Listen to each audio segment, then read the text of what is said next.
अहिंसा सत्यवचनम सर्वभूतानुकंपनम शमोदानम यथाशक्ति गार्हस्थ्यो धर्म उच्यते। नमस्कार प्रिय दर्शकों, हाजिर हूं मैं आपके सवालों का जवाब लेकर, यानी सवाल आपके जवाब हमारे। एक से बढ़कर के एक जो प्रश्न आप सभी दर्शकों ने किए हैं, आइए उन प्रश्नों का जवाब देना प्रारंभ करता हूं अपने ज्ञानानुसार, अपने सामर्थ्यानुसार। सनातन धर्म अपने आप में कितना महान, कितना अद्भुत है।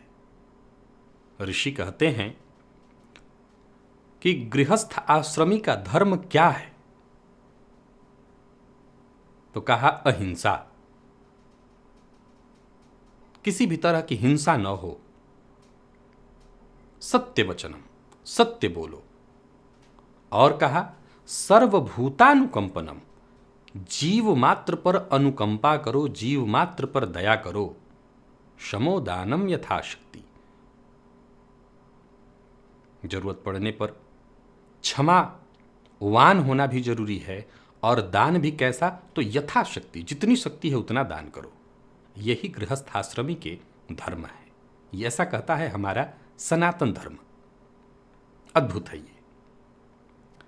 चलते हैं आपके प्रश्नों की ओर।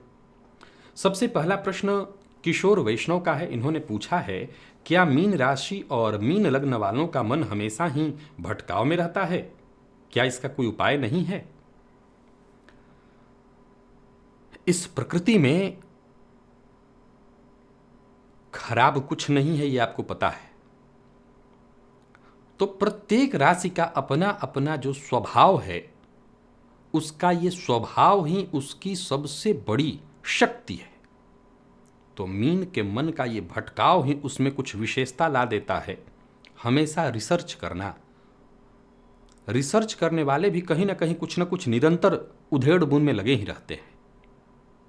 तो इसमें जो आपकी शक्ति है, जो आपकी क्षमता है, जो आपकी विशेषता है, उसका निदान क्यों, उसका उपाय क्यों?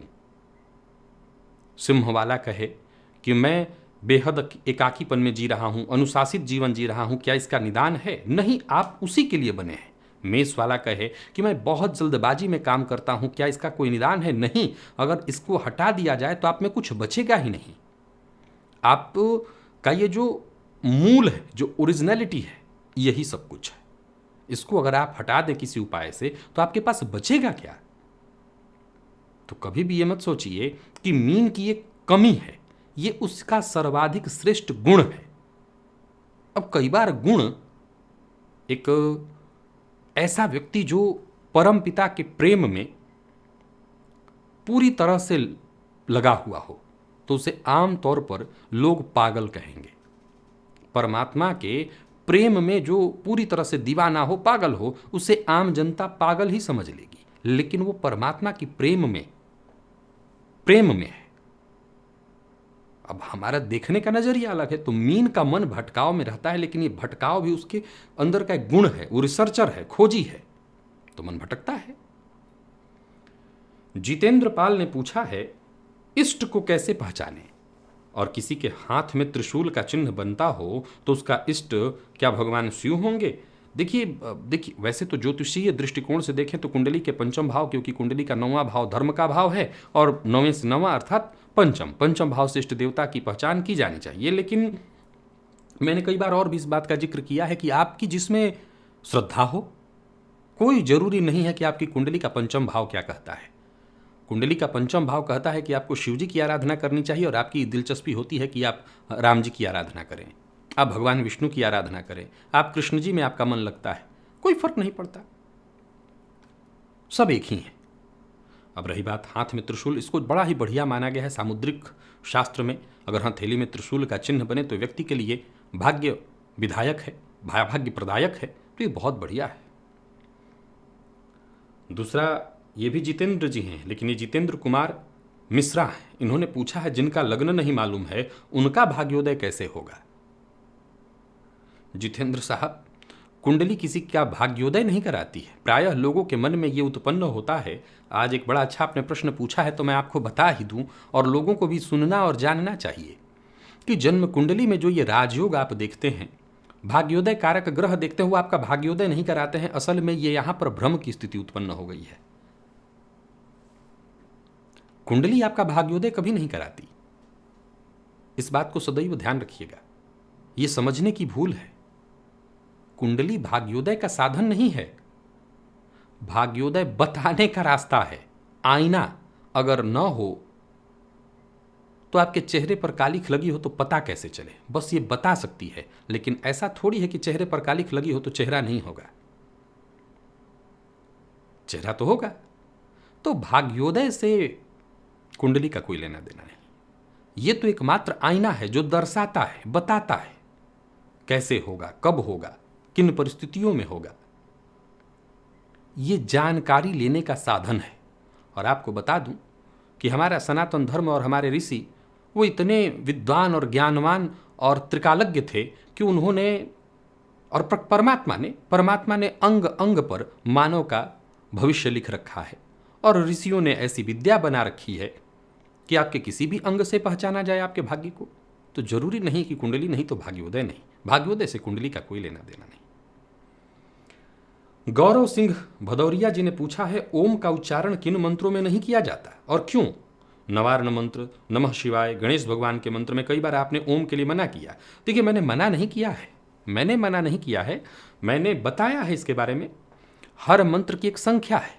मान लिया जाए षडाक्षर कोई मंत्र है, नवारण मंत्र, इसमें 9 अक्षर हैं, तो ओम के लगने से ये 10 अक्षर का हो जाता है, क्योंकि मूल तो मंत्र 9 अक्षर का ही है। नवारण अर्थात 9 अक्षर का ये मंत्र। षडाक्षर मंत्र 6 अक्षर का, अब उसमें ओम लगने से वो 7 अक्षर का बन जाता है। और प्रायः जब मैं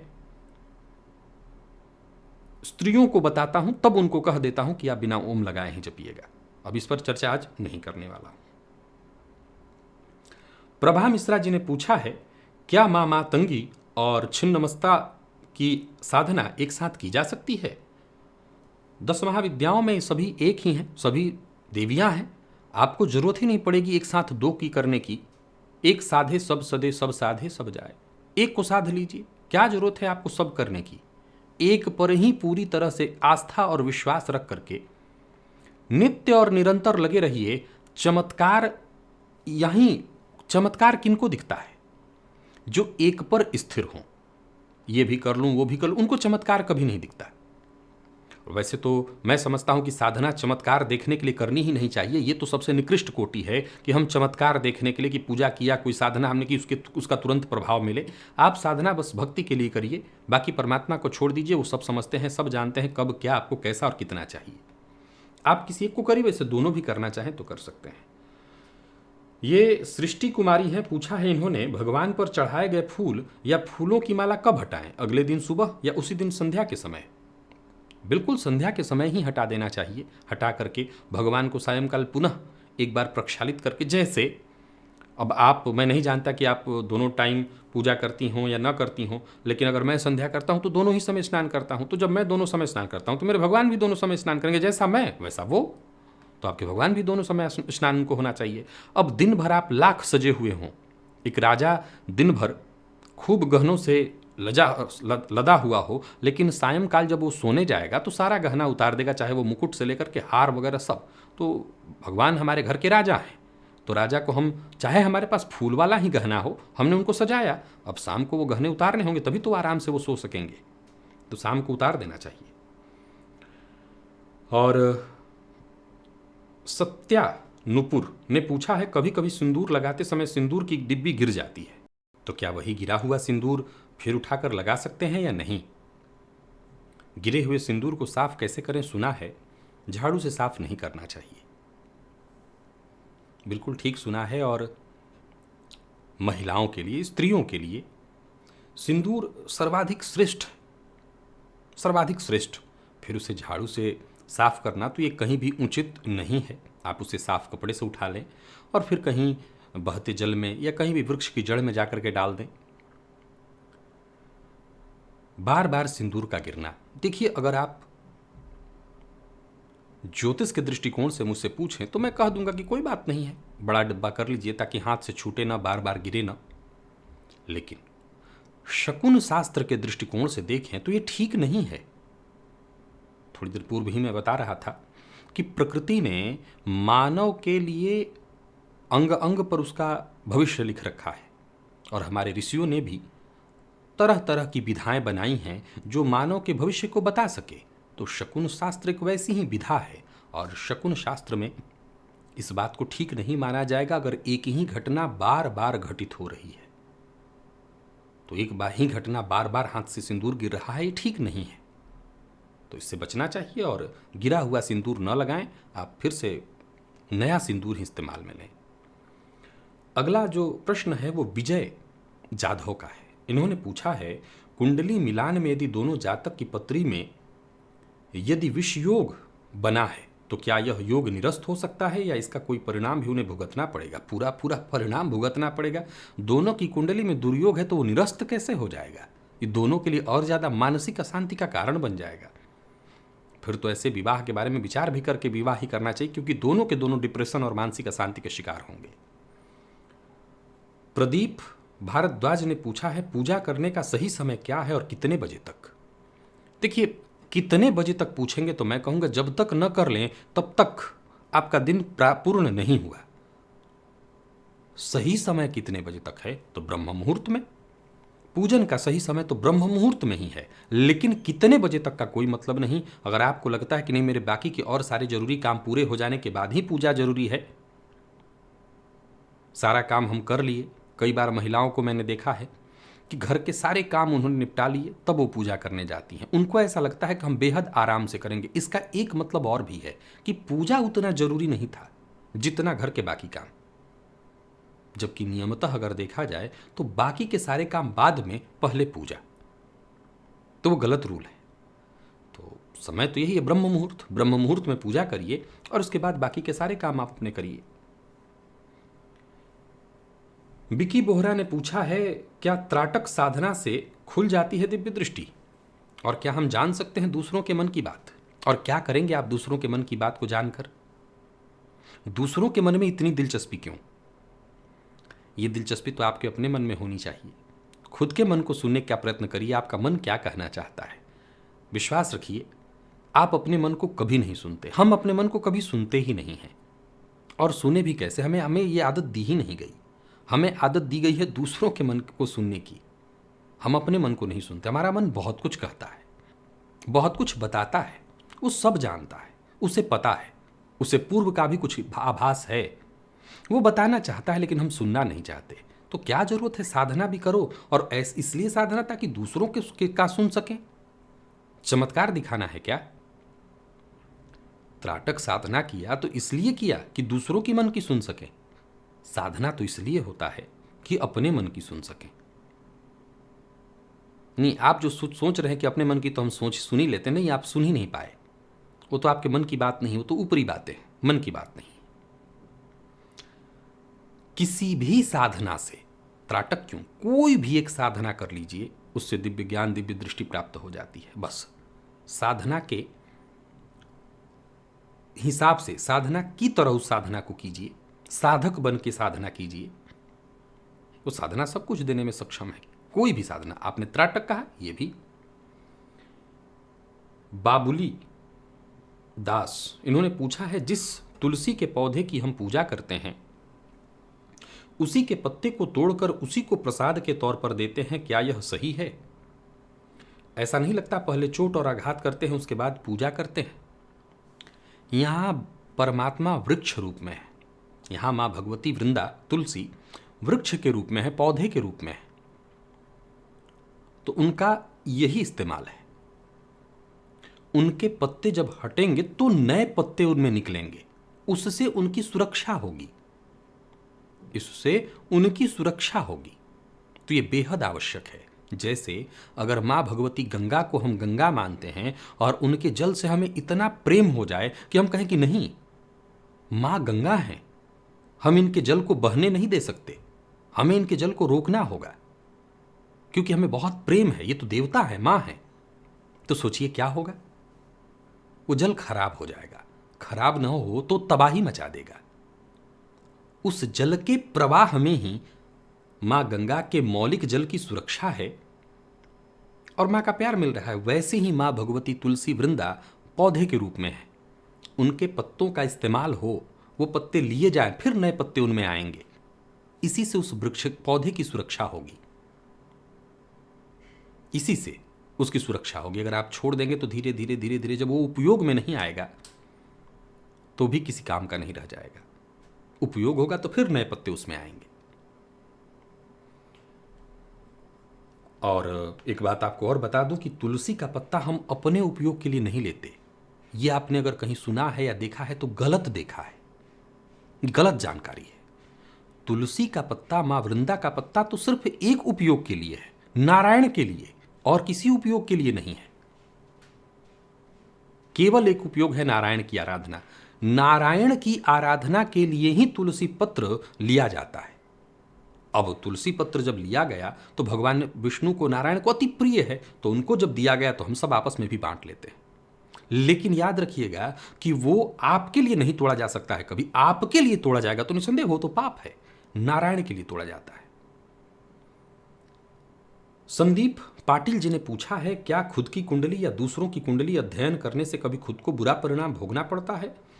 देखिए, खुद की कुंडली देखने से भी बुरा परिणाम यह होता है कि कई बार आप अर्थ का अनर्थ भी देख लेते हैं और कई बार अनर्थ पर ध्यान ही नहीं देते, केवल अर्थ ही देखते रहते हैं। एक यानी कई बार हम अपनी कमियों पर ध्यान दे ही नहीं सकते और कई बार अर्थ का अनर्थ हो जाता है, केवल हम अपनी बुराइयों को ही देखने लगते हैं। हमें हमारी कुंडली में सब कुछ, तो ये भी हमको हतोत्साहित कर देगा। अब बारी आती है दूसरों की कुंडली की। इसकी चर्चा मैंने की थी और मैंने कहा था कि ज्योतिषी होने का केवल शुभ नहीं, कुछ ऐसे भी परिणाम है जो दंडात्मक है और वो दंड भोगना पड़ेगा। वो दंड बिना भोगे, चाहे आप इससे कितना भी कोई झुठला ले, लेकिन सत्य यही है कि ज्योतिषी होने का दंड भी भोगना है। बिना दंड भोगे नहीं चलेगा। और मैंने बताया था कि प्रकृति का ही बनाया ये ज्ञान है, सब कुछ प्रकृति का ही दिया हुआ है। लेकिन एक ज्योतिषी जब ये कहता है कि जाइए सब आपका ठीक हो जाएगा, तो प्रकृति फिर प्रश्न उठाती है, कैसे? और तुम कौन? तुम कौन हो जो ये कह रहे हो कि सामने वाला अपना भोग भोगे बिना परेशानी से बाहर आ जाएगा? भोग सबको भोगना है, क्योंकि नाभूंग तंक्षीयते कर्म जन्म कोटि सतैरपि। करोड़ों कल्प बीतने पर भी जब तक आप अपने कर्म को भोग न लें, वो क्षीण नहीं होता। और एक ज्योतिषी कहता है कि ये ग्रह बदल रहा है, बस ये उपाय कर लीजिए, आप ठीक हो जाएंगे। तो प्रकृति कहती है, ठीक है, जब तुम ऐसा कह रहे हो तो सत्यम भवतु ते वचः, तुम्हारा कहा सत्य होगा, सामने वाला बचेगा। अब इस दंड को तुम भोगो। भोगना तो पड़ेगा ही, किसी न किसी को तो उस कर्म को भोगना ही पड़ेगा। कर्म का खंडन नहीं होगा, बिना भोगे वो कर्म क्षीण ही नहीं होगा, अच्छा हो या बुरा।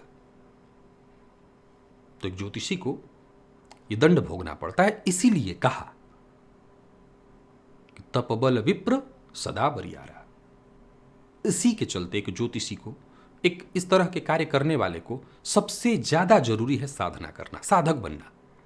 क्योंकि भोगने का एक रास्ता यह है कि तपस्या से उस प्रारब्ध को क्षय किया जाए, साधना से उस भावी प्रारब्ध को क्षीण किया जाए, तो आप उससे बच जाएंगे। बच जाएंगे मतलब पूरी तरह से नहीं, वहां भी अगर कोई कठोर प्रारब्ध किसी का है और वो आपने कह दिया कि जाइए ठीक हो जाए, तो फिर वो आपको भोगना पड़ेगा। अगर आपने उतनी तपस्या नहीं की तो भोगना पड़ेगा, तो भोगना पड़ता है। और करिश्मा चौधरी हैं, इन्होंने पूछा है, जब हम सूर्य भगवान को अर्घ्य दें तो जिस लोटे के जल से अर्घ्य दे रहे हैं उसी लोटे के जल से आचमन करना चाहिए या फिर किसी दूसरे लोटे से?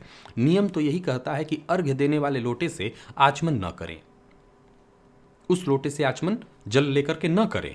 अर्घ्य दें और उसको अलग रखें, जल पात्र अर्घ्य वाला अलग हो और आचमन के लिए अलग हो। नहीं है, नहीं व्यवस्था है तो कोई बात नहीं है, लेकिन उचित यही है। पीयूष इंगले जी ने पूछा है कि स्त्रियों को श्मशान के कर्मकांड का अधिकार क्यों नहीं होता? क्योंकि स्त्रियां अयोग्य होती हैं? नहीं, ये जवाब नहीं है। ये अनुचित जवाब है। उचित जवाब ये है, बताया था इसको, बहुत बृहद रूप से समझाया है। मेरे सवाल आपके जवाब हमारे के 100 एपिसोड ऐसे थोड़ी बने हैं, देखिए उन कार्यक्रमों को जाकर के। सृष्टि की जो जिम्मेवारी है आगे बढ़ाने की, उसमें सबसे बड़ा योगदान स्त्रियों का है। और बिना मोह के, बिना माया के ये सृष्टि चल नहीं सकती। और श्मशान एक ऐसा मात्र इस धरती का जगह है जहां मोह भंग हो जाता है। एकमात्र ऐसा जगह, कहीं और नहीं। हर जगह जाकर के मोह बढ़ जाता है और वहां जाकर के मोह भंग हो जाता है सबका। अगर नहीं गए कभी आप, तो कभी आनंद लीजिए जाकर के। 2 मिनट में ही तरह तरह की बातें दिमाग में आने लगेंगी जब आप चिता पर उस चिता को धधकते देखेंगे। तब आपको समझ में आएगा कि ये पाउडर, ये शैम्पू, ये सेंट किसी काम के नहीं है। अंत में यहीं जलना है आके। किसी के लिए थोड़ी महंगी लकड़ी होगी, चंदन वाली, किसी के लिए आम वाली, बात तो वही है। और कईयों को तो इस कोरोना में वो भी नसीब नहीं हुआ, बिजली की भट्टी में जले। तो ये एक ऐसा जगह है जहां माया, मोह छिन्न भिन्न हो जाती है। और एक स्त्री जब इससे बाहर निकल जाएगी तो सृष्टि फिर कैसे चलेगी? सृष्टि चलेगी कैसे? ब्रह्मा की सृष्टि में एक बड़ी जिम्मेवारी स्त्रियों पर है। उनके बिना ये सृष्टि चल ही नहीं सकती। इसीलिए उनको वहां जाने से रोका जाता है और कोई कारण नहीं। एक बार माया का पर्दा टूट जाए, पुरुषों में एक समस्या है, इसलिए भी मैंने इसका बृहद, कई बार बहुत बृहद विवेचन किया है। इसीलिए अगर आप देखें तो स्त्रियों को बहुत ज़्यादा कर्मकांड में डाला और पुरुषों को कहा ध्यान में जाओ। क्योंकि स्त्रियां अगर ध्यान करेंगी तो वो तुरंत ही ध्यान में बहुत आगे चली जाएंगी। पुरुषों की अपेक्षा वो बहुत आगे हैं इस मामले में, और पुरुष इस मामले में बहुत पीछे। तो किसी को भी कौन सा कार्य बार बार ज़्यादा करने के लिए कहा जाता है जिसमें वो पीछे हो? विद्यार्थी को अगर आप पढ़ा रहे हों तो सबसे ज़्यादा एक तो उस विद्यार्थी पर ध्यान होता है जो बहुत तेज हो, और अगर टीचर सब पर ध्यान रखने वाला है तो कमज़ोर पर भी सबसे ज़्यादा ध्यान रखता है। तो स्त्रियां इस मामले में इतनी आगे हैं कि अगर वो ध्यान की अवस्था में जाने लगे तो वो शीघ्र ही आगे बढ़ जाएंगी। और जैसे ही ध्यान की अवस्था में वो आगे बढ़ेंगी तो फिर मुंह पीछे छूट जाएगा। माया का यहां भेदन हुआ तो सृष्टि रुक जाएगी। और पुरुषों में ये कमी है, वो माया में बार बार आते चले जाएंगे। बार बार, कई बार, कई दफे पुरुष अपने जीवन काल में स्मशान पर, घाट पर जाता है, लेकिन उसके मन से वो मोह नहीं टूटता। वो फिर उसी में आकर रम जाता है। 2 मिनट वहां से मुड़ता है और फिर उसी में घुस जाता है।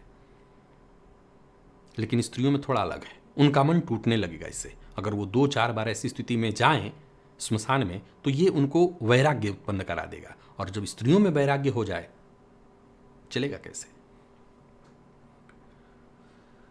गोपाल प्रसाद जी हैं, इन्होंने पूछा है, क्या जो हम लोग रुद्राक्ष की माला गले में धारण करते हैं उसे सोने से पहले उतार देना चाहिए? और किन परिस्थितियों में माला को धारण नहीं करना चाहिए? स्मशान इत्यादि जाते समय, हॉस्पिटल में जा रहे हैं तो मत पहन करके जाइए। सोते समय उतारने की कोई आवश्यकता तो नहीं होती, लेकिन अगर आप वो माला पहनते हैं जो केवल दिखाने के लिए पहनते हैं तो उसे उतार दीजिए। बाकी माला से आपके गृहस्थ आश्रमी जीवन में कोई समस्या नहीं। आप रुद्राक्ष की माला हर समय पहन सकते हैं। कहते हैं कि रुद्राक्ष की माला अगर धारण करके रखा जाए तो आकस्मिक मृत्यु नहीं होती। तो सोए सोए हार्ट अटैक भी तो होता है। सोए में हार्ट अटैक भी तो आता है, तो उससे भी तो बचाव करना है, तो क्यों उतारेंगे? गृहस्थ कर्म में अगर आप कहीं भी हैं अपने जीवन साथी के साथ, तो आपको रुद्राक्ष की माला उतारने की कोई आवश्यकता नहीं, इसमें कोई दोष नहीं। आप पहन के उसको रखिए। और अगला प्रश्न है कृष्ण सिंह राजपुरोहित, इन्होंने पूछा है, यदि कोई गलत जन्म समय बता दे, चाहे कुछ मिनट का ही क्यों न हो, क्या नवमांश कुंडली गलत हो जाएगी? कई मामलों में हो जाती है। हर बार नवमांश नहीं बदलता, लेकिन कई बार मिनट के भेद से ही नवमांश बदल जाता है। तो बिल्कुल बदलता है, लेकिन ये हर बार लागू नहीं होता, कई बार हो जाता है। सौरभ सिंह जी ने पूछा है, किसी प्रतिष्ठान या दुकान का नाम कैसे रखें? कुंडली के किस भाव को देखना होगा? अपने नाम राशि से।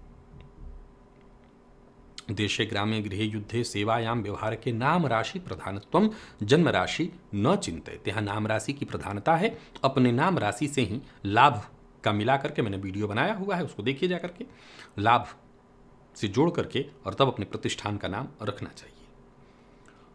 और आर प्रदीप का जो प्रश्न है, इस प्रश्न में बड़ा गजब का इन्होंने पूछा है कि पुराने कपड़ों के साथ हमें क्या करना चाहिए, इसे फेंक देना चाहिए या दान दे देना चाहिए। बहुत से लोग दूसरों को देने से कतराते हैं। बिल्कुल, आज की दुनिया में किसके मन में क्या चल रहा है, किसी के भाव उत्तम भी नहीं है। पुराने वस्त्रों को, विशेष करके घर के छोटे बच्चे हैं, देखिए मैं आपको बता दूं कि छोटे बच्चे हैं तो छोटे बच्चों का कपड़ा कभी मत दीजिए, छोटे बच्चों का कपड़ा कभी किसी को मत दीजिए।